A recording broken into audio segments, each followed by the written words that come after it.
All right. Morning, everyone. So just wait for people to settle down and stop speaking.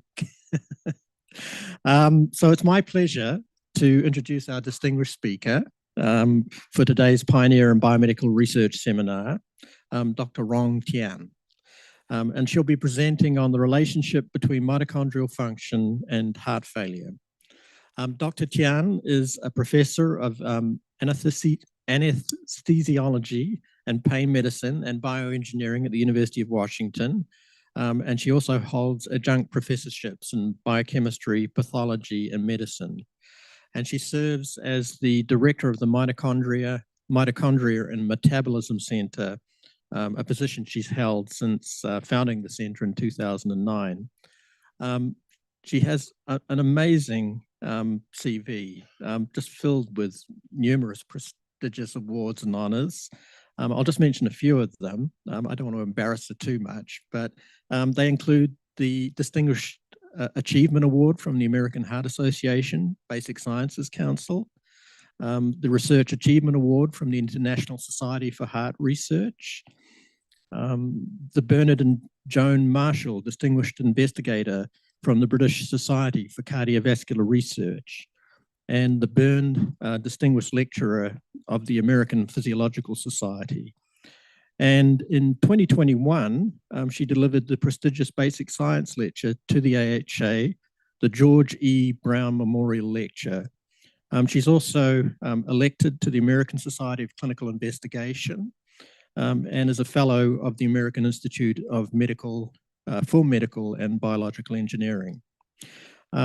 She has been extremely well funded over the years by the NIH. And more importantly, she's trained more than 50 students and fellows and successfully sponsored more than 10 pre and 30 postdoctoral fellowships. As an editor, she's editor-in-chief of the Journal of Molecular and Cellular Cardiology, a journal that many of us are familiar with. So continues to shape the field of cardiovascular research, including her own many groundbreaking discoveries. So please join me in welcoming Dr. Rong Tian, whose seminar promises to offer valuable insights on the critical relationship between mitochondrial function and heart failure.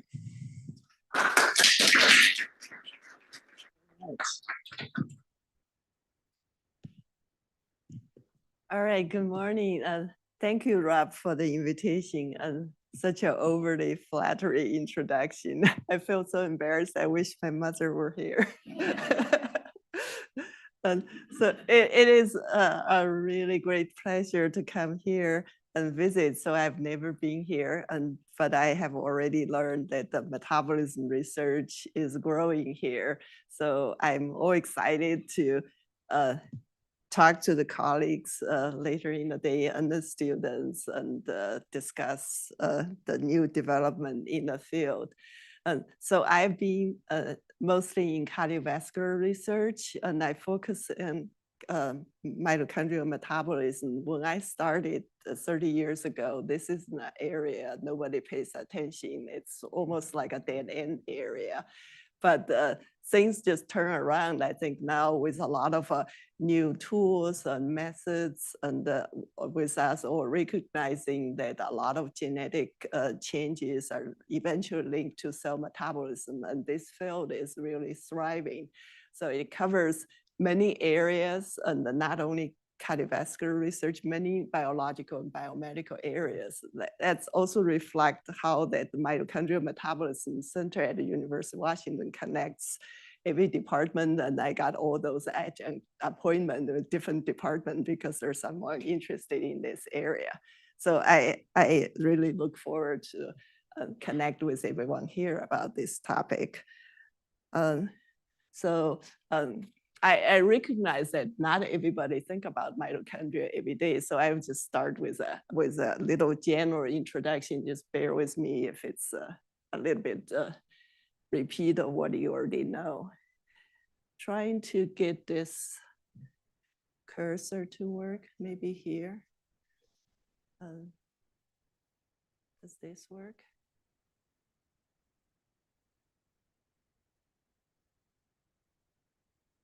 laser pointer, maybe here. Yeah, got it. This is great, thank you. So we're talking about this guy, which is a double membrane organelle, and it's present in almost all eukaryotic cells except the red blood cells. And it's pretty complex. It has over 1,000 proteins. Or a unique feature of this organelle is it probably arises from an endosymbiotic event. And so it has a bacterial content in the mitochondrial structure, and it's encoded by 2 genomes, both nuclear and the mitochondrial genome. So in terms of mitochondrial function, and it really depends on how you look at it. And so if it depends on where you put your lens here or here. And so everybody knows that mitochondria has something to do with energy production. Our high school textbook usually say mitochondria is powerhouse of the cell. And we still hear a lot about it. But it's actually not just about bioenergetics. And if you roughly group what mitochondrial function would be, probably the 3 things. The one is bioenergetics. It produces ATP, it regulates the redox state of the cell, but it's also an enormous biosynthetic organ, and the mitochondria will produce metabolites that's used for biosynthesis and support cell growth and proliferation. This is quite important for development and for example, cancer biology. And the mitochondria is an amazing signaling organ. There's a lot of things the mitochondria produce or not produce will change the cell signaling. So these are just some examples here. So with those in the background, and we want to think about when we say mitochondrial dysfunction, what it really means. Is it just because the cell doesn't have ATP? And so actually, cell is probably doing everything to defend its ATP content.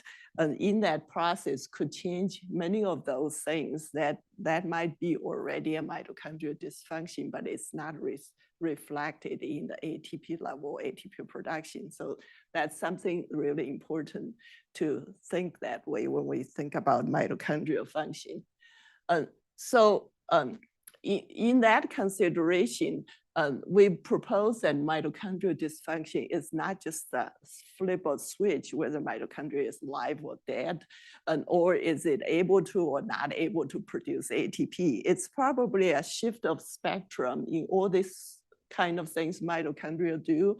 And when it's a perfectly functioning mitochondria is more on this side, and then when it's deteriorate or it's a troublemaking mitochondria is more on this side. So that's just sort of a conceptual way of thinking mitochondrial dysfunction. Of course, every cell will use mitochondria for slightly different purposes, just as I mentioned before.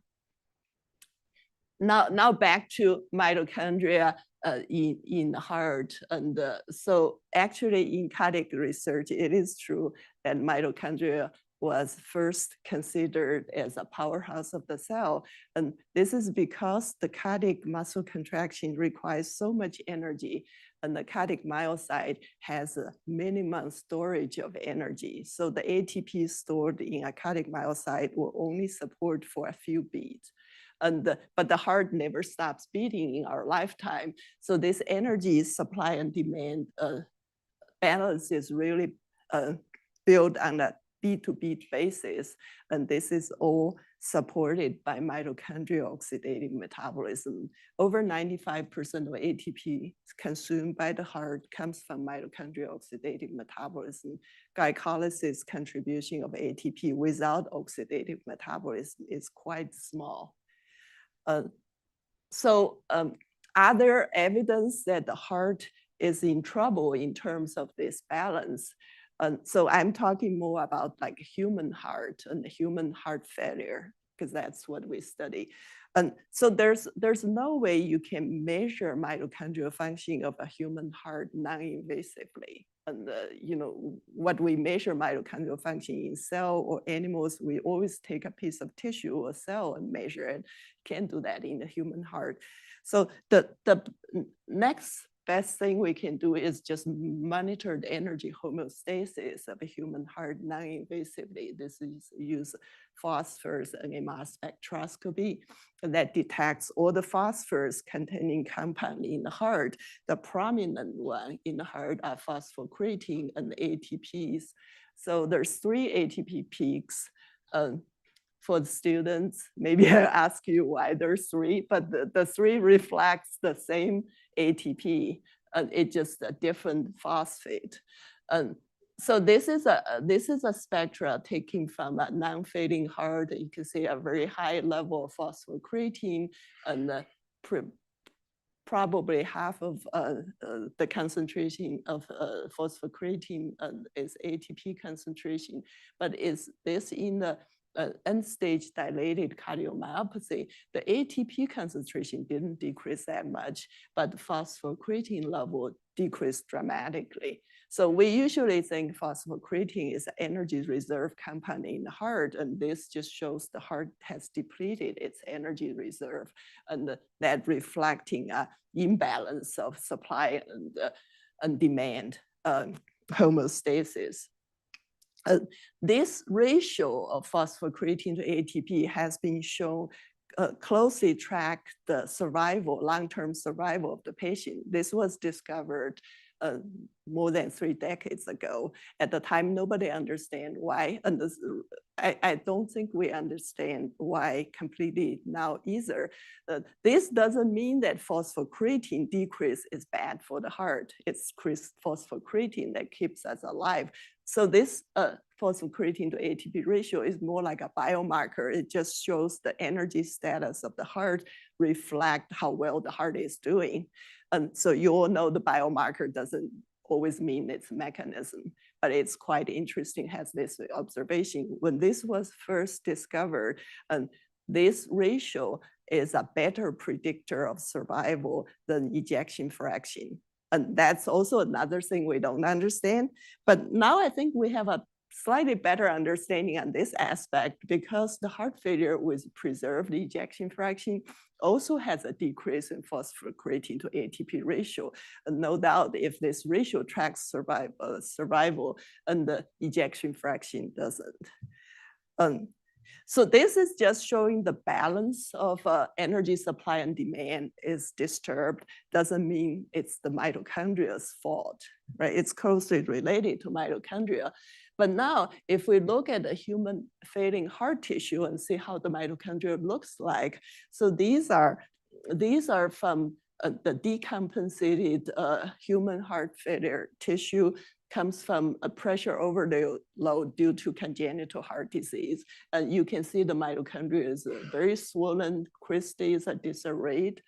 And so these are like heart failure with reduced ejection fraction.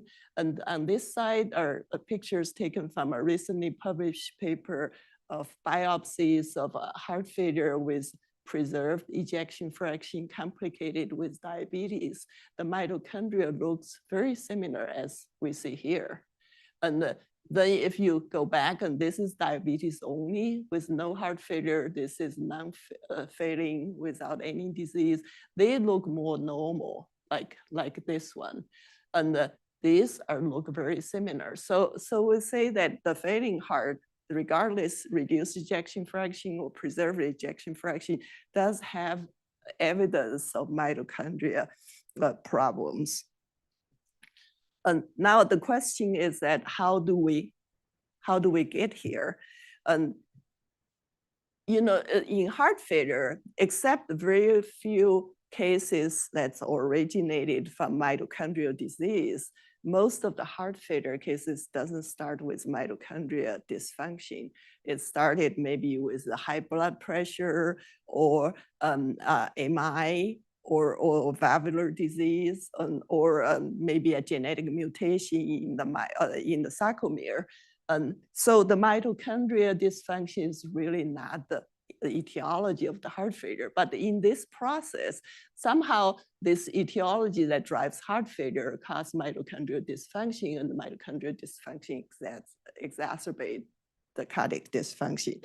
So there's a lot of study already looking at how the mitochondrial dysfunction will harm the heart.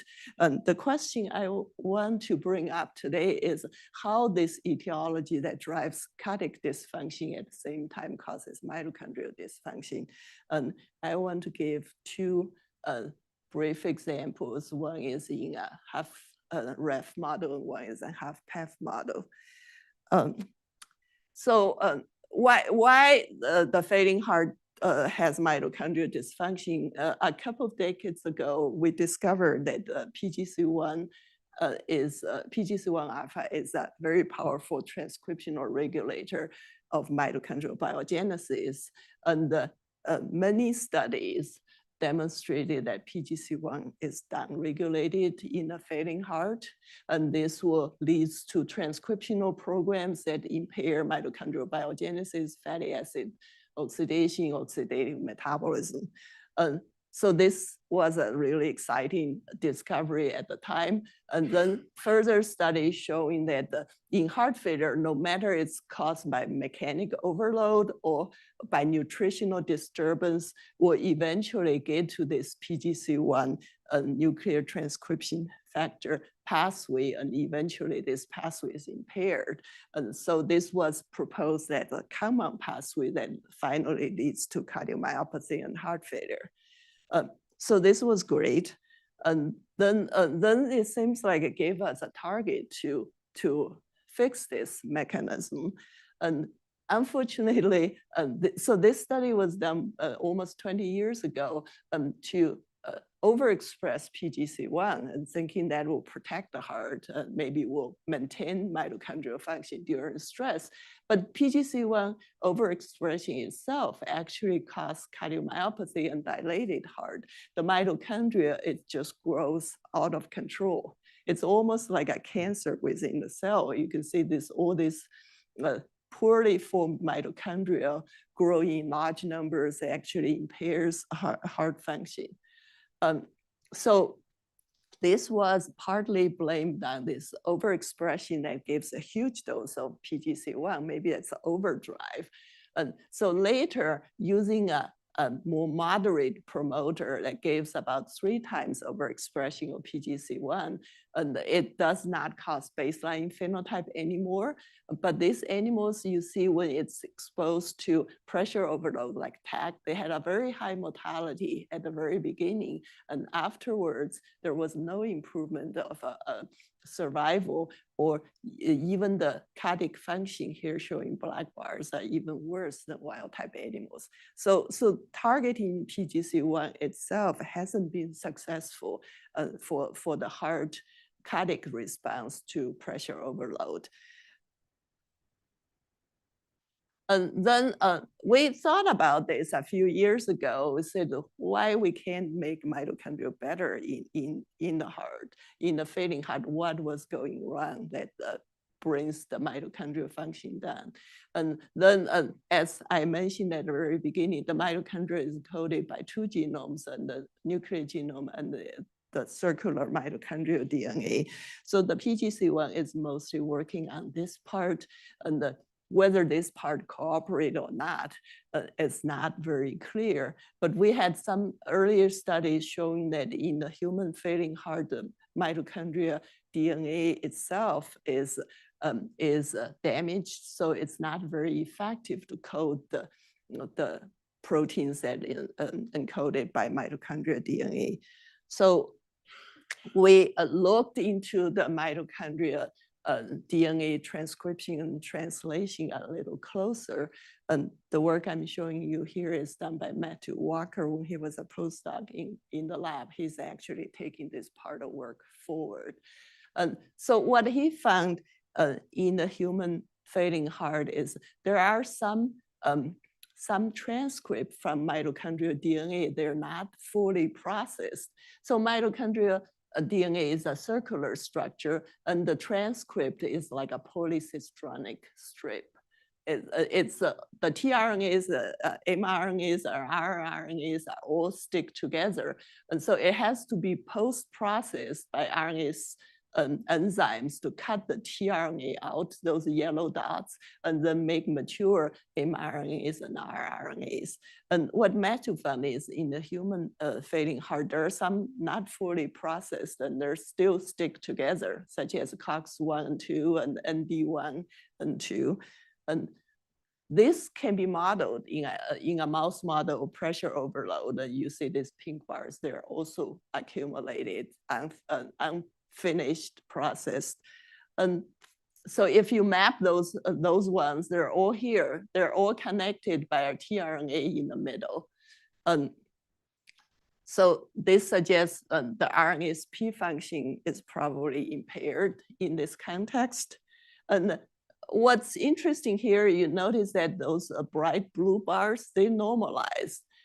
What happened in these animals is that we treat the animals with a compound called nicotinamide riboside, which is a precursor for making NAD. And so this treatment will change NAD levels and will change also NAD-NADH ratio. And somehow it normalized this process. And it was a bit puzzling why this happened. And so I will try to explain how we get there here. And so the RNase-P complex is a 3 subunit protein, MRPP1, MRPP2, and MRPP3. And it happens that the MRPP2 is also a short chain dehydrogenase reductase. Its function depends on NAD level or NAD-NADH redox. And so Matthew showed that this subunit is downregulated in heart failure and it can be restored by treating with NR. And this happens both in human and mouse failing heart. And the MRPP2 dehydrogenase activity, this NAD-NADH dependent enzyme activity is also impaired and they can be restored. And this is more evidence, say this enzyme activity is impaired because the substrate of this enzyme accumulate. And then if we normalize the NAD-NADH ratio, this accumulation will go away. So to look further and see, is it really the MRPP2 function that will change mitochondrial protein transcription and translation and function? Matthew did a comparison. He's looking at the gene expressions that are encoded by mitochondrial genome versus nuclear genome. You can see that in the TAC mouse heart, those genes encoded by mitochondrial genome expression is downregulated and can be restored by normalized NAD-NADH ratio. Some of the nuclear genome encoded genes expression is also downregulated, but not responsive to the treatment. And this is look at enzyme activities of complex 4 and complex 1. Those complexes have significant contributions from mitochondrial genome encoded proteins. They are affected by TAC and they respond to the treatment. And citrate synthase is encoded by nuclear genome and they are slightly affected by TAC, but they're not responsive to treatment. So this treatment seems to have a significant effect on mitochondrial encoded proteins. And that sort of fit with our hypothesis. It's through the MRPP2 function. And then how does this work? As I mentioned, MRPP2 function is dependent on NAD-NADH redox. And so when we gave an NAD precursor, we probably has changed this redox state and the improved function of the protein. And so indeed, when we treat the animals with NR, we could see that we improve the NAD-NADH redox state, and this redox state is impaired in the failing heart. There's another possibility. There's a series of proteins called NAD-dependent protein deacetylase, such as sirtuins, and their function is dependent on NAD level. So if we gave NAD precursor, we increase NAD level, we could improve protein deacetylation, that could change mitochondrial function as well. And so here, I want to explain how we dissect out these two functions. So you see here in wild type animals, when we impose TAC, we see an increase in protein acetylation, which is quite substantial. When we gave NAD precursor, we can normalize this. So this is most likely because we increase the NAD level, we improve the protein deacetylase function. But if we take a SIRT3 knockout, SIRT3 is the predominant NAD-dependent deacetylase in the mitochondria. If we take it knockout, it doesn't matter what we do, the protein acetylation is very high. And they don't, even we gave NAD precursor, we don't change this. So that's why we included SIRT3 knockout as a parallel study to show whether the function we observe is due to protein deacetylation or is due to NAD/NADH redox dependent function of other enzymes. So here we said that in the SIRT3 knockout, the NAD/NADH ratio is affected. In the failing heart, it can be restored largely by the precursor. And so this is what I showed you in the wild type animals. The treatment has improved mitochondrial encoded protein expression and the enzyme activities. And in the SIRT3 knockout, that there's no change of protein deacetylation, we can equally achieve the improvement of mitochondrial encoded gene expressions and the enzyme activities. So suggesting this function, this benefit that we observe by manipulate NAD level is not mediated by protein deacetylation, mostly likely mediated by something that's dependent on NAD/NADH redox state.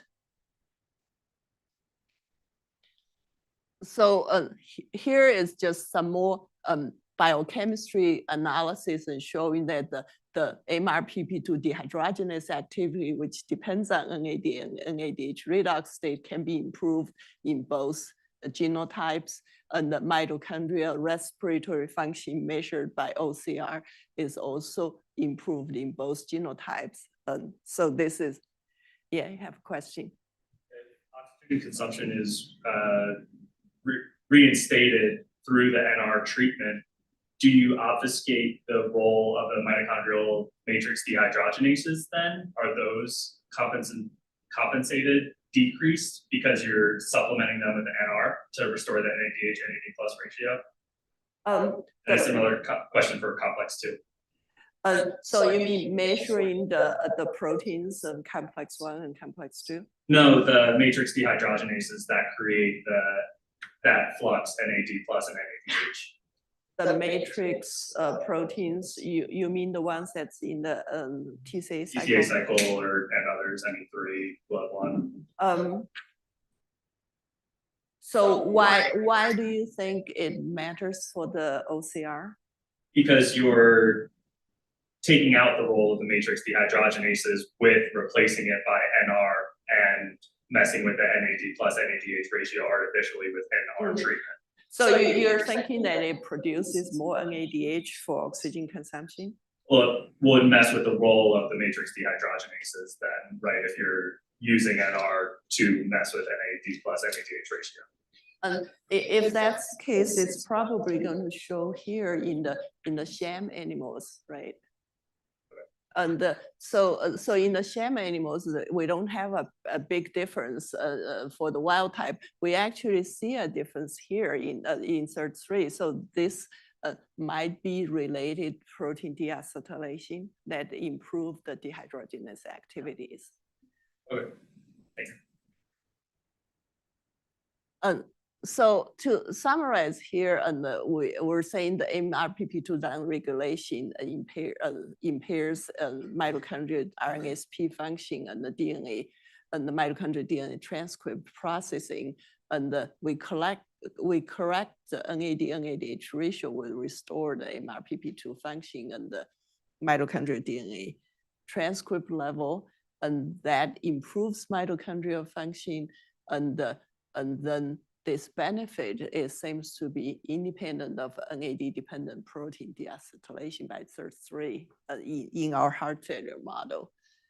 And so with that, we become interested in the NAD, NADH redox sensitive proteins. So the MRPP2 actually belongs to a large family of these proteins. And the RNA-seq data suggests that in the heart, there's over 40 different kind of short-chain dehydrogenase SDRs. And the single family of those proteins that has most of the SDRs is the retinol metabolism protein. So there's 11 of them involved in retinol metabolism. All of them are involved in, so this is an NAD/NADH dependent reaction. It will take the inactive retinol to retinoic acid. And if this reaction, so this is a rate limiting step. If this doesn't go through, the retinol will turn into retinoid ester. So we collaborated with a mass spec group that does nutritional study, and they found that in the failing heart, in the TAC heart, there's a huge accumulation of the upstream metabolized retinol or retinoid ester. And if we improve the NAD/NADH redox state, and this can be brought down quite significantly. And if we just do a correlation of the upstream metabolites and the redox state, and I've never seen any correlation so well if taken from a heart model, and it was quite impressive. And so we were all excited, and we looked in the literature. Actually, somebody discovered that before us. And so this is a paper from a Hopkins group that they found that the retinoic acid level is decreased in both human heart failure and animal models of heart failure. Here they use a guinea pig of heart failure model. And if they supplied all trans retinoic acid to guinea pig model, they could improve the heart function and reduce pathological hypertrophy and fibrosis. But they don't know why. Yes. Do you see a compensatory or a parallel change in the retinoid degrading enzymes, the saccharin B things as well? And does that actually accelerate it, or is it only a synthetic issue? Yeah, that's a great question. So we talked with some of our colleagues in nutritional science, and they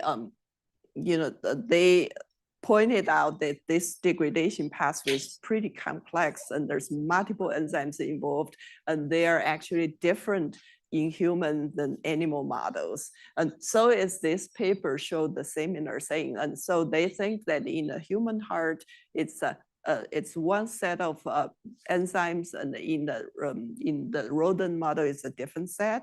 And their conclusion is in human, the degradation pathway is probably activated, but we didn't look at that.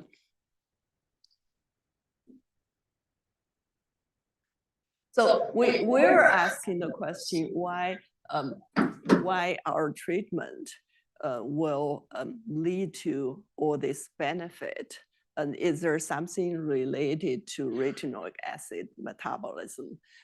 So we had no clue. So we start from scratch. We take our RNA-seq data and perform the bioinformatics and ask for those differentially expressed genes, is there any transcriptional mechanism that could explain the difference? And so this is what this was pre-ChatGPT time. So this is not what ChatGPT said. Maybe ChatGPT will say something even more intelligent than this, but I thought this was pretty good. So these are the potential transcriptional pathway that could be involved. And then we did our real-time PCR and asked which transcriptional pathways is downregulated in the failing heart or respond to the treatment. And so there's some really good match. For example, RXR alpha is among the top transcriptional pathways affected. And here you can see that the RXR alpha and the PPAR alpha are quite downregulated in the failing heart. They responded very well to the treatment. And the RXR alpha and PPAR form complexes to regulate fatty acid metabolism in the heart. And we looked at their downstream genes, and it also showed a similar pattern. They're downregulated in a failing heart, and they responded quite robustly to the treatment. Of course, we want to see if this really leads to any functional changes in the heart. And so many people have shown that in a failing heart, there is a relative decrease in fatty acid oxidation. And we see that as well. But in our treatment, the fatty acid oxidation, so the white portion of this bar has really installed. So sort of consistent with this, finding that it's the fatty acid oxidation pathway is affected by the treatment. When we submit the paper, the reviewer said, well, everything you find so far are associations. You have to show that this mechanism that you showed is really responsible for the benefit of your treatment. If without it, your treatment would have no effect. That's quite hard to do. But Matthew come up with a way to address this. So what he suggests is that if the treatment goes through this mechanism, if we block this mechanism here, we should see the benefit being eliminated. Here we used a different model of isoproterenol-induced cardiomyopathy, and we treated with the GW compound basically to inhibit this complex formation and its transcriptional activity. And then here, so this treated group is shown in this dark red color, and you can see that, for example, the PPAR RXR downstream target are restored by the treatment, and then the effect goes away if we block this. That's if some sort of expected. And also we could see the RXR binding on the promoter of fatty acid metabolism genes such as CPT1 beta is increased during the treatment and blocked by this compound. And so is the oxygen consumption of the mitochondria goes with that. And then functionally, we're looking at the fractional shortening of the heart. This is the knockout group. This is the wild type group. And you see the treatment, the NAD precursor treatment improves the function. But when we add the GW compound, the improvement disappears. And then in the TAC heart, we tried a different strategy for treatment. So we actually induced the TAC for a month, wait till the cardiac dysfunction has developed, and then we treated for 2 months. So the untreated animals will continue to deteriorate, and the treated animals will stabilize or with a slight improvement in function. So suggesting this mechanism is indeed beneficial even after the heart has developed cardiac dysfunction. Your RNA-seq data and look for differentially expressed genes that have PPREs in their potential upstream regulatory. So, in other words, casting a wider net for the likely network that's actually transcriptional. That's a good point. And I think for this study we didn't do, Matthew might be doing it for his own study, but that's a good point. Thank you. So this is quickly to summarize what we found with this playing with this NAD/NADH redox state. We're saying that there's 2 mechanisms. One is to go through the MRPP2 that will improve mitochondria DNA transcription processing that mostly involves in proteins in electron transport chain. And here, through the retinoic acid metabolism, it affects the PPAR-XR signaling pathways that would mostly affect fatty acid oxidation pathways. And so put these two together, we could improve mitochondrial oxidative metabolism. So I'm going to now switch to HFpEF. I think a lot of people are interested in HFpEF, and maybe just a very quick introduction that the two types of heart failure, and the HFrEF is the one that we've been studying for a very long time. The heart basically cannot pump, and the HFpEF is a newcomer but equally deadly, and the ejection fraction is maintained, but the blood just doesn't return to the heart. And so these two have somewhat different etiology. And so with the HFpEF, mostly in obese, hypertensive, or aging population, and the other ones are more in the like a post-MI ischemic cardiomyopathy or genetic mutations. As I mentioned, that they're both deadly, and the treatment options are quite limited for this. And if you just look at the etiology of this type of heart failure, you think mitochondria has got to have something to do with it, because mitochondria has everything to do with all these causing factors. It's been very hard to study the mechanisms of HFpEF just because we're so limited in animal models. And I think we're still limited in animal models.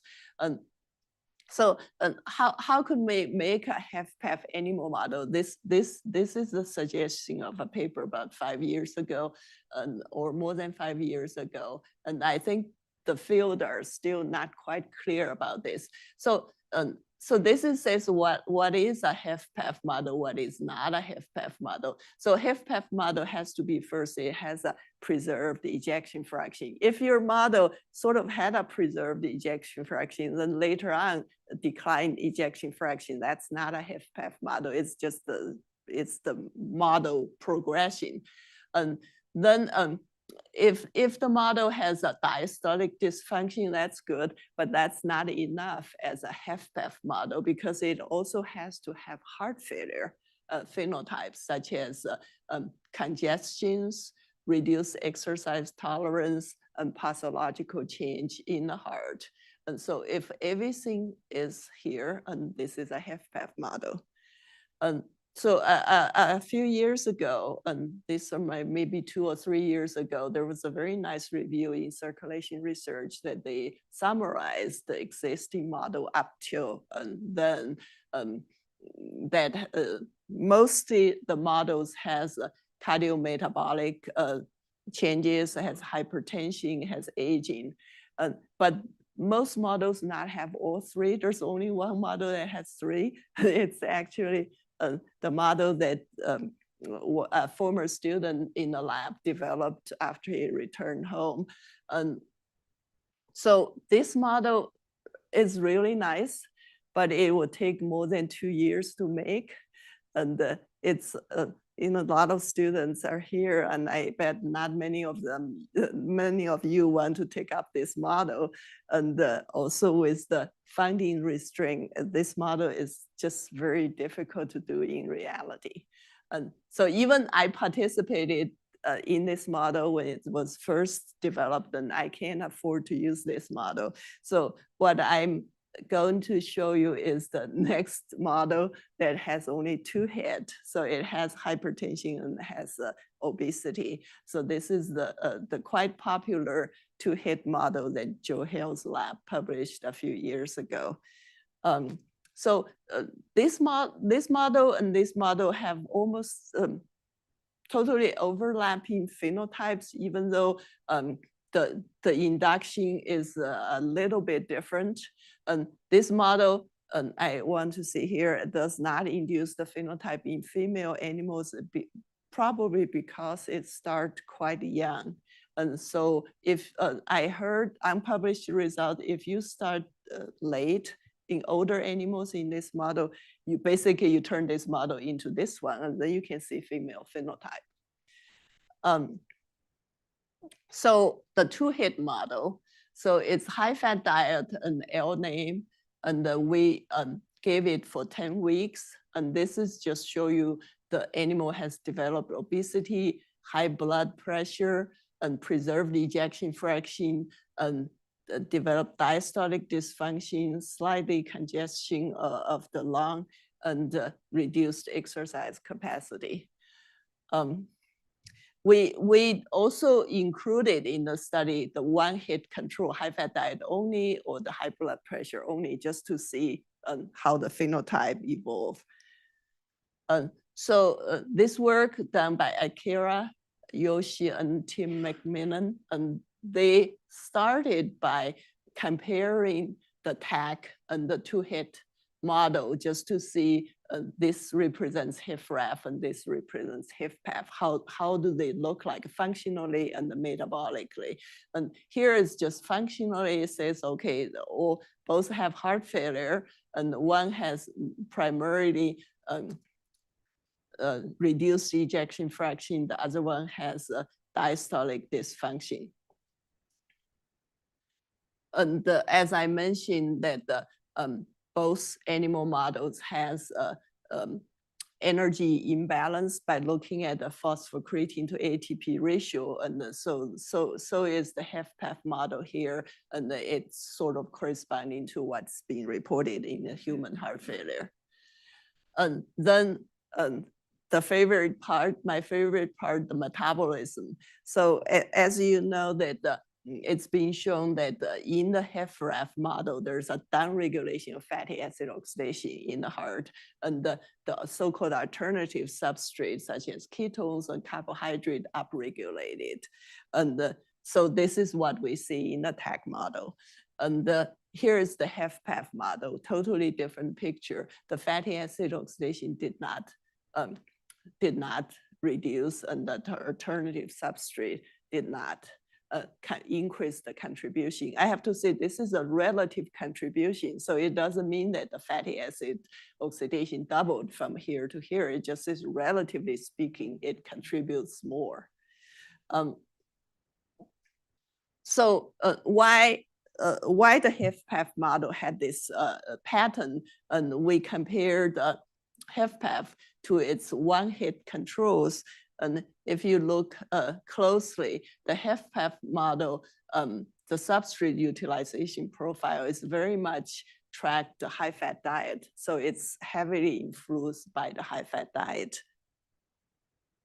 And then we're asking, does the high-fat diet mitochondrial function is the same as HFpEF? So we isolated mitochondria to measure OCR. And so this is using pyruvate malate as a substrate, and they're very similar. They're both downregulated, and the downregulation of pyruvate-supported respiration in high-fat diet is known. This is mostly due to the decrease in pyruvate dehydrogenase activity. But if we isolate mitochondria, we give it palmitoylcarnitine. So because the high-fat diet use more fat as its substrate, and then the oxygen consumption normalizes in the high-fat diet, but it doesn't normalize in HFpEF heart. And we also looked at other measures of mitochondria function, for example, the oxidatively modified proteins, and we also see a more severe oxidative damage in the HFpEF heart. So why the high-fat diet has tolerated the mitochondrial function is sustained, and the HFpEF heart didn't. So we considered mitochondrial quality control, and this is use a mouse model that express mitokymia protein in the mitochondria. So the chyma protein is a fluorescent protein. It will, the fluorescent spectra will change when the protein is in neutral versus acidic environment. So once the protein is in acidic environment, its fluorescent spectra will shift. Here is shown in this more reddish orange color. So you can see here in the high-fat diet, there's an upregulation of mitophagy. There's more mitochondrial protein, or the chyma that's attached to mitochondria showed up in acidic environment. And this response is not present in the HFpEF.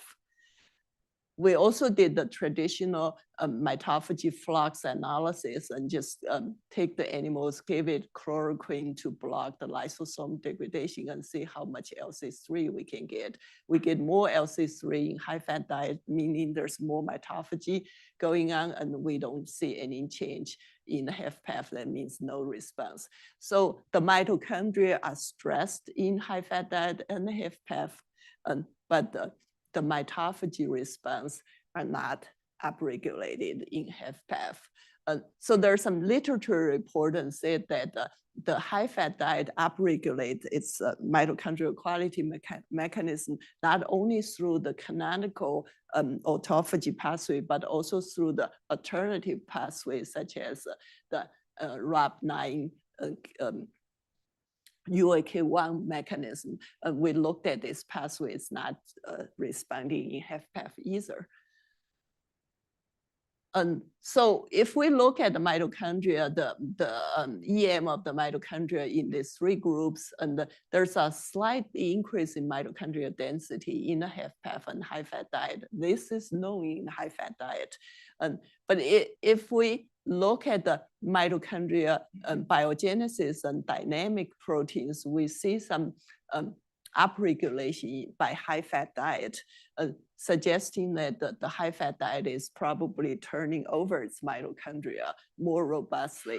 But this response is not present in the HFpEF, and suggesting this slight increase is probably because a problem of clear the damaged mitochondria.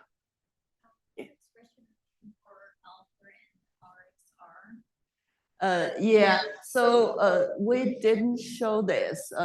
I don't remember, I will check. And it's probably measured. Not show here, more likely no change. Then we're saying, okay, if we propose that no response in mitophagy is a pathological mechanism, and how can we demonstrate this is a causal mechanism? So we're trying to target the autophagy mitophagy pathway and see if we can see a change in outcome. So this is a very simplified yet still very complicated process of autophagosome formation and autophagosome fusion with lysosome. There's lots of proteins involved. And one protein that's present in both complexes is Becklin-1. The reason we consider this protein is because years ago, Beth Levin's lab has developed a peptide called Becklin-1. It would free more Becklin-1 from its holding places, and it will promote the autophagy process. So we use the Becklin-1 to treat the animals. And here you can see the mitophagy will improve in HFpEF, and it improved to the level almost the same as the high-fat diet animals. And here we do see some improvement in mitochondrial function in this. And the treatment has also, the treatment did not change blood pressure or ejection fraction, but it did improve the diastolic function and reduce the lung congestion, but no effect on exercise capacity, most likely because the animals are still quite fat. Do I still have a few minutes? I had no idea what it was. I'm sorry. Oh, okay, I'll go very quick in here. So one question we have is, so with this mitophagy mechanism, we're very excited, but we don't know why mitophagy is activated in high-fat diet, but not in HFpEF. So we went a little further, asked whether the metabolic pattern is different in HFpEF compared to obesity. The answer is no. And so the data is published, and I will not go through. And then we did lipidomics and see whether there's lipid metabolites are different in the heart of HFpEF versus a high-fat diet, and mostly not. So if you look here, these two look very similar, but there are some metabolites look different between these two. They're all very different from the chow. And so we looked at those metabolites that's somewhat different from this.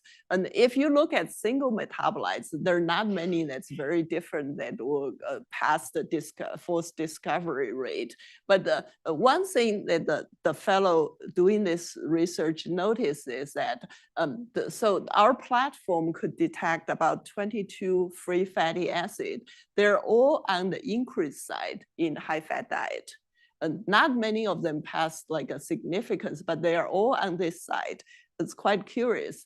So they looked a bit further in the fatty acid oxidation genes. And so here are those. And so again, the HFpEF in red and the single hit control in blue or green. And you can see the high-fat diet will stimulate fatty acid oxidation genes, but HFpEF doesn't. And it's quite interesting to see a downregulation of CPT1 beta, which is the gatekeeper for fatty acid entering into mitochondria. And the downregulation we can even see at the protein level, which is quite unusual. Normally, we don't see such a significant change. So we suspect maybe the HFpEF heart is not oxidize fatty acid properly, even though it's loaded with fatty acid. It depends on fatty acid for energy production. To test that hypothesis, we went to a simpler model. We went to a iPS-derived cardiac myocyte model, which is also tagged with chyma. So this is just show you that when we take the iPS-derived cardiac myocyte, and then if we block the lysosome, basically we block the autophagosome entering into lysosome, and we see this fluorescent change. If we stimulate mitochondria, mitophagy, we see the fluorescent signal change the other direction. So we have a reporter system that could tell us about mitophagy in these cells. And then we expose the cells to palmitate, and we see an increase in mitophagy activity. If we, in the presence of palmitate, we give it atomoxia, so we prevent the fatty acid oxidation, even though fatty acid is still there, and then this increase in mitophagy goes away. So, so our observation basically says that the increased fatty acid oxidation will go together with increased mitophagy activity. But if you have fatty acid there, the oxidation doesn't sufficiently go up, and then the mitophagy will not increase. If that's the case, then we want to see if this really works in the heart, because the iPS cardiac myocyte has many things that are not the same as the heart. So we take this mouse model that we previously developed that we deleted ACC2, so we'll let fatty acid enter into mitochondria more. And here just shows that in this, either the knockout or knockout with HFpEF, there's just huge increase in fatty acid oxidation in the heart. And when we do this, when we cross ACC2 knockout, and then induce HFpEF, and then we don't see free fatty acid on this side anymore. They all go to lower, decreased side. And at the same time, we see the mitophagy activity goes up.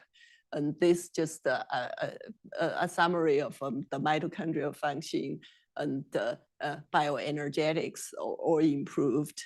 And the HFpEF phenotype has also improved, especially the diastolic function and the cardiac hypertrophy and congestion. There's not much improvement in exercise capacity. The animals are still fat because our ACC2 deletion is only in cardiac myocytes.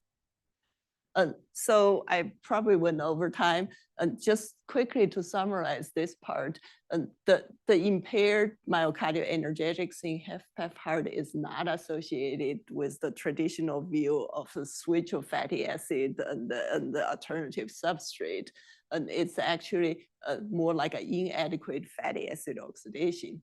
And the mitochondrial quality control through mitophagy is blunted in HFpEF heart compared to high-fat induced obesity. So it's not like mitophagy goes away. It just doesn't respond to this high-fat diet stress. But if we stimulate mitophagy or we enhance the fatty acid oxidation, can improve this and can improve mitochondrial function and the heart failure phenotype in this animal. And last but not least, I want to thank the lab. It's really fun to work with. And these two, Hongye and Matthew, did the first part of the study. I already mentioned Akira and the team who did the most of the second part of the study. Lots of collaborators. Some of the work I didn't get a chance to share. And now I don't have any time to do this since it was mentioned that I edit this journal. I know many people here have contributed to the journal, submitted their work and reviewed for us. And so I want everyone continue to support the journal. And these are the main features of the journal. So I'll stop here. Thank you. Yeah, I had a good experience last year with JMCC, so I'm ready to endorse. Let's have a couple of questions, Anthony. In the HFpEF model, if you look at, since that's systemic, if you look at other cell types where there is a high bioenergetic demand and a high concentration of mitochondria, do you see similar changes in mitophagy and fatty acid oxidation? Yeah, great question. I think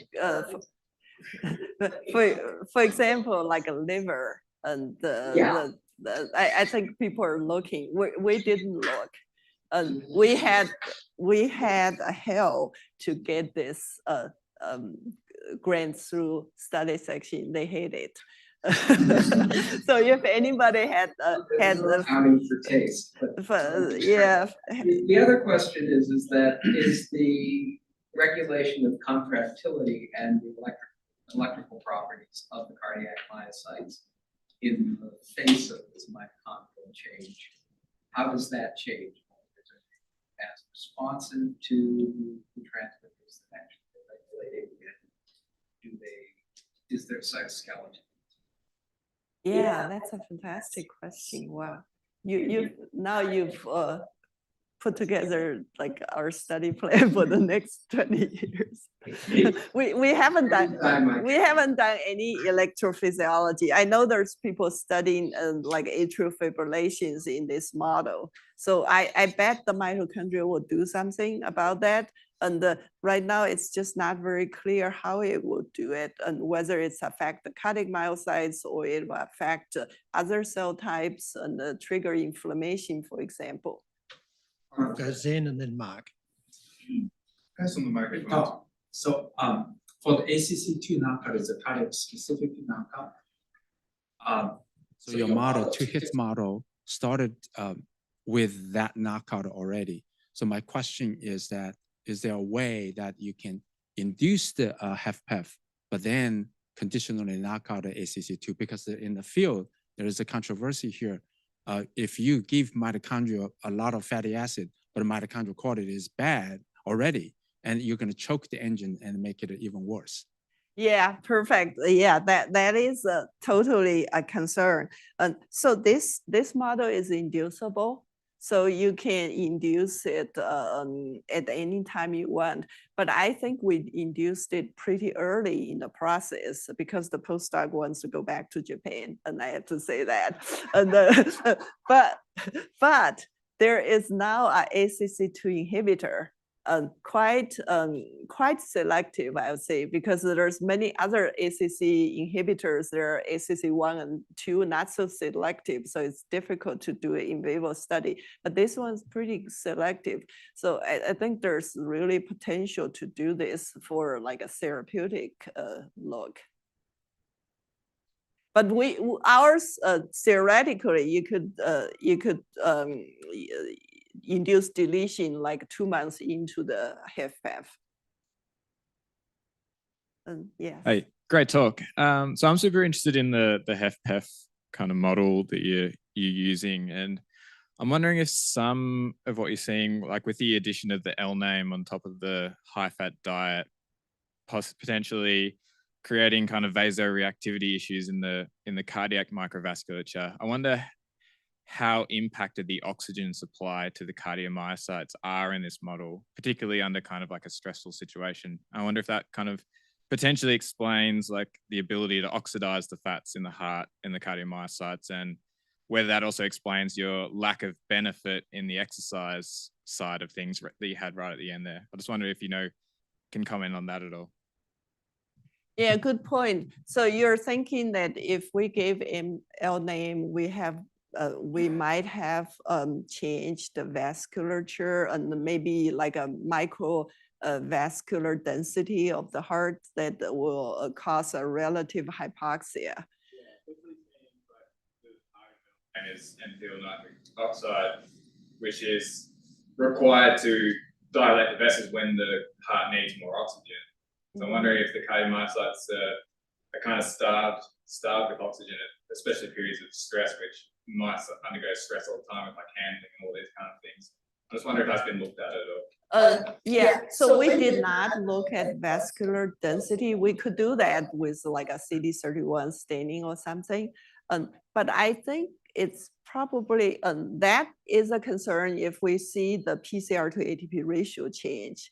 But that wouldn't explain that when we take the mitochondria out, we still see that. Yeah. But I do think the L name has an effect on vasculature, and this might be somewhat related to like the fatty acid oxidation aspect of it, because the L name knockout animal had a problem in fatty acid oxidation. So it's possible, not the L name, the target. So this could be. So the ENAS knockout had a fatty acid oxidation problem. So this could explain why the high-fat diet, fatty acid oxidation is compensated, but the HFpEF is not. All right. Let's thank Professor Tian again.